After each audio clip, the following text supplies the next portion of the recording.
মক্কার এক বৃদ্ধ মহিলা প্রতিদিন রাসূলুল্লাহ সাল্লাল্লাহু আলাইহি ওয়াসাল্লামের পথে আবর্জনা ছুড়ে দিতেন। তিনি জানতেন না যে যার প্রতি তিনি এমন আচরণ করছেন তিনি আল্লাহর রাসূল। রাসূল সাল্লাল্লাহু আলাইহি ওয়াসাল্লাম কিছু বলেননি, বরং তিনি সবসময় ধৈর্য ধারণ করতেন।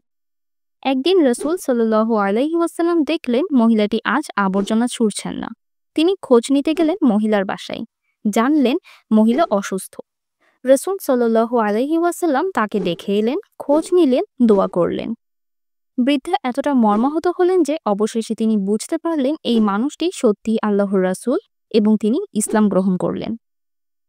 এই ঘটনা থেকে আমাদের মূল শিক্ষা হলো মোট তিনটি। ১. ক্ষমাশীলতা ও সহনশীলতা ইসলামের একটি মহান গুণ। ২. দ্বীনের দাওয়াতে নম্রতা ও মানবিকতা গুরুত্বপূর্ণ। এবং ৩.